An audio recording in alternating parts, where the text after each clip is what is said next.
ವೀಕ್ಷಕರಿಗೆ ನಮಸ್ಕಾರ. ಎಲ್ಲರಿಗೂ ನವರಾತ್ರಿ ಹಬ್ಬದ ಶುಭಾಶಯಗಳು.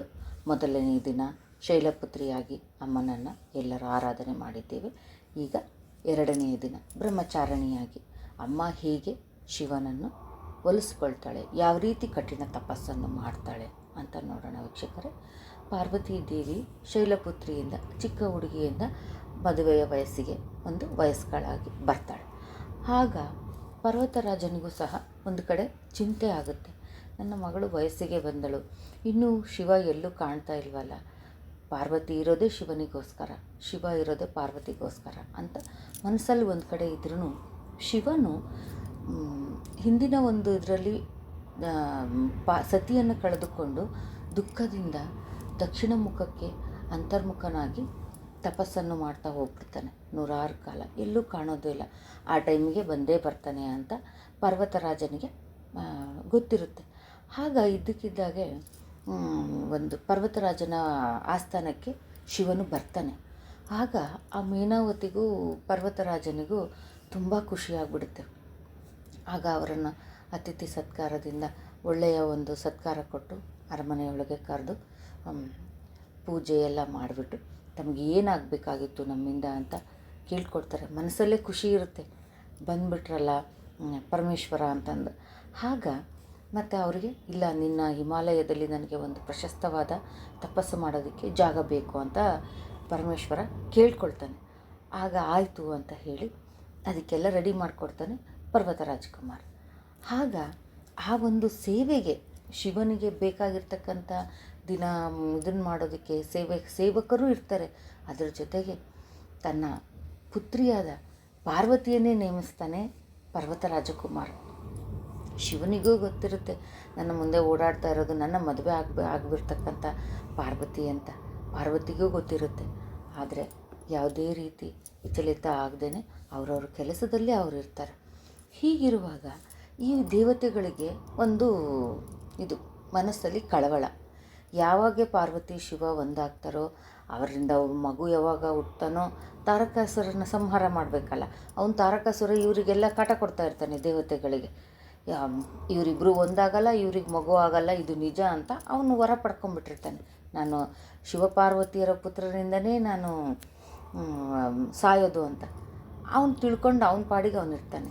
ಹಾಗಿರುವಾಗ ಇಲ್ಲಿ ಇವರು ದೇವತೆಗಳು ಎಲ್ಲ ಸೇರಿ ಮನ್ಮಥನನ್ನು ಕಳಿಸ್ತಾರೆ.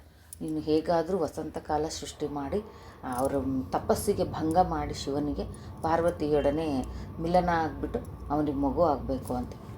ಹೀಗಿರುವಾಗ ಹಿಂಗೆ ಸೇವೆ ಮಾಡ್ತಾ ಇರುವಾಗ ಇನ್ನೇನು ಪಾರ್ವತಿ ಶಿವನಿಗೆ ಆ ಒಂದು ಸೃಷ್ಟಿಯಾಗಿರ್ತಕ್ಕಂಥ ವಸಂತ ಕಾಲದ ಇದಕ್ಕೆ ಸೃಷ್ಟಿಗೆ ಈ ಮನ್ಮಥನು ಏನು ಮಾಡ್ತಾನೆ, ಎಂತೆಂಥವ್ರನ್ನೋ ಇದನ್ನು ಮಾಡಿದ್ದೀನಿ, ಈ ಶಿವ ಎಲ್ಲ ಏನು ಅಂತ.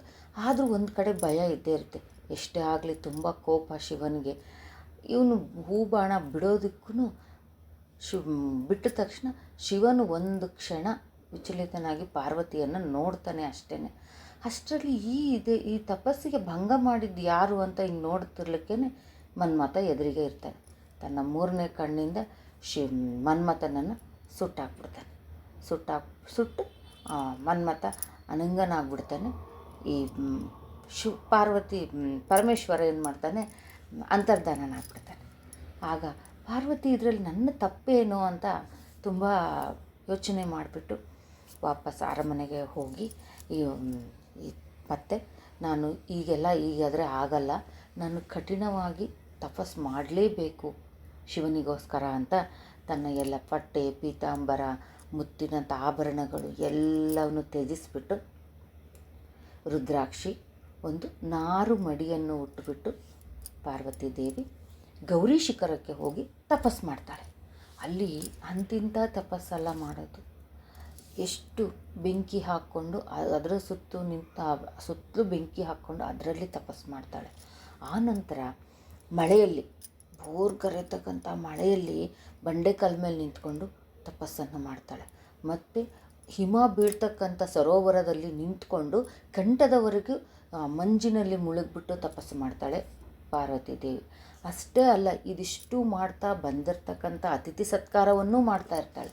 ಇದಕ್ಕೂ ಶಿವ ಪ್ರತ್ಯಕ್ಷ ಆಗಲಿಲ್ಲ ಅಂದು ಏನು ಮಾಡ್ತಾಳೆ, ಮತ್ತು ಒಂದೊಂದು ದಿನಕ್ಕೆ ಅನ್ನ ಆಹಾರ ತ್ಯಜಿಸ್ಕೊಳ್ತಾ ಬರ್ತಾಳೆ. ಕೊನೆಗೆ ಒಣ ಎಲೆಗಳನ್ನು ತಿಂತಾ ತಪಸ್ಸು ಮಾಡ್ತಾಳೆ. ಆನಂತರ ಅದೆಲ್ಲನೂ ಬಿಡ್ತಾಳೆ, ಬರೀ ನೀರು ಕುಡಿತಾಳೆ. ಅದಕ್ಕೂ ಶಿವ ಮೆಚ್ಚಲೇ ಇಲ್ಲ ಅಂತಂದು ಆಮೇಲೆ ಗಾಳಿ ಪ್ರಾಣಾಯಾಮ ಮಾಡಿಕೊಂಡು ಇದನ್ನು ಮಾಡ್ತಾಯಿರ್ತಾಳೆ. ಅದಕ್ಕೂ ಆಗಲೇ ಇಲ್ಲ. ಕೊನೆಗೆ ಕುಂಭಕ ಸ್ಥಿತಿಗೆ ಬರ್ತಾಳೆ. ಆಗ ಅವಳಲ್ಲಿರ್ತಕ್ಕಂಥ ಆರ ಅಂತ ಏನು ಹೇಳ್ತೀವಲ್ಲ, ಶಕ್ತಿಯ ತರಂಗಗಳು ಅಲೆ ಅಲೆಯಾಗಿ ಗೌರಿ ಶಿಖರ ತುಂಬ ಹರಿತ. ಪಶು ಪಕ್ಷಿ ಪ್ರಾಣಿಗಳು ಎಲ್ಲ, ಋಷಿಗಳು ಎಲ್ಲ ಚೇಂಜ್ ಆಗಿ ಏನಿದು ಇಷ್ಟು ಶಕ್ತಿಯುತವಾದ ಒಂದಿದು ಅಲೆಗಳು ಬರ್ತಾ ಇದೆ ಅಂದು ಪಾರ್ವತಿ ದೇವಿ ಹತ್ರ ಬಂದು ಎಲ್ಲ ಕೇಳಿಕೊಂಡು ಅವರು ಯಾವ ರೀತಿ ತಪಸ್ಸು ಮಾಡಬೇಕು ಏನು ಅಂತ ಅವರು ಕೇಳ್ಕೊಂಡು ಹೋಗ್ತಾರೆ. ಇದರಿಂದ ಎಷ್ಟು ಇದಾಗ್ಬಿಡ್ತಾಳೆ ಅಂದರೆ ಕಣ್ಣು ಎಲ್ಲ ಇದಾಗಿ ಕಪ್ಪುಗ ಆಗ್ಬಿಡ್ತಾಳೆ ಪಾರ್ವತಿ ದೇವಿ. ಒಂಥರ ಚರ್ಮ ಎಲ್ಲ ಸುಕ್ಕಟ್ಟಂಗೆ. ಇನ್ನೂ ನಾನು ತಡ ಮಾಡಬಾರ್ದು ಅಂದು ಪರಶಿವ ಬಂದ್ಬಿಟ್ಟು ಪಾರ್ವತಿಯನ್ನು ಮಾರು ವೇಷದಲ್ಲಿ ಬರ್ತಾನೆ. ಏನು ಈ ಥರ ಆ ಶಿವನಿಗೋಸ್ಕರ ಯಾಕೆ ಇಷ್ಟು ತಪಸ್ಸು ಮಾಡ್ತೀಯ, ಅವನು ಎಲ್ಲೋ ಸ್ಮಶಾನದಲ್ಲಿರ್ತಾನೆ, ಆ ಬೂದಿ ಎಲ್ಲ ಬಡ್ಕೊತಾನೆ, ಆ ಥರದನ್ನೆಲ್ಲ ಯಾಕೆ ಅಂತ ಇದೆಲ್ಲ ಹೇಳಿದರೂ ಸಹ ಪಾರ್ವತಿ ಅಲ್ಲಿಂದ ಎದ್ದೋಗ್ತಾಳೆ. ಶಿವನಿಂದನೇನು ಕೇಳೋದಕ್ಕೆ ಇಷ್ಟಪಡಲ್ಲ. ಹೀಗೆ ಪಾರ್ವತಿ ದೇವಿ ಮತ್ತು ಎದ್ದು ಹೋಗ್ತಕ್ಕಂಥ ಪಾರ್ವತಿಯನ್ನು ಕೈ ಹಿಡಿದು ಪ್ರತ್ಯಕ್ಷನಾಗಿ ಶಿವ ಖುಷಿಯಿಂದ ಪಾರ್ವತಿ ನನ್ನ ತಂದೆ ಆದ ಪರ್ವತರಾಜನ ಹತ್ರ ಬಂದು ನೀನು ಕನ್ಯಾ ಭಿಕ್ಷೆಯನ್ನು ಕೇಳು ಅಂತ ಹೇಳಿ ತಪಸ್ಸನ್ನು ಮುಗಿಸ್ತಾಳೆ ಇಲ್ಲಿಗೆ. ಮತ್ತು ಚಂದ್ರಘಂಟಾದೇವಿ ಬಗ್ಗೆ ನಾ 3ನೇ ದಿನದ ವಿಡಿಯೋದಲ್ಲಿ ಹೇಳ್ತೀನಿ ವೀಕ್ಷಕರೇ. ಇದು ಬ್ರಹ್ಮಚಾರಿಣಿಯಾಗಿ ಪಾರ್ವತಿ ದೇವಿ ಹೇಗೆ ಶಿವನನ್ನು ಗೆದ್ದಳು ಅನ್ನೋದನ್ನು ನಾವು ನೋಡಿದ್ದೀವಿ. ಇದಿಷ್ಟನ್ನು ಮತ್ತು ಮುಂದಿನ ವಿಡಿಯೋದಲ್ಲಿ ಭೇಟಿಯಾಗೋಣ. ಧನ್ಯವಾದಗಳು. ಎಲ್ಲರಿಗೂ ದೇವಿ ನವರಾತ್ರಿಯ ಶುಭಾಶಯಗಳು.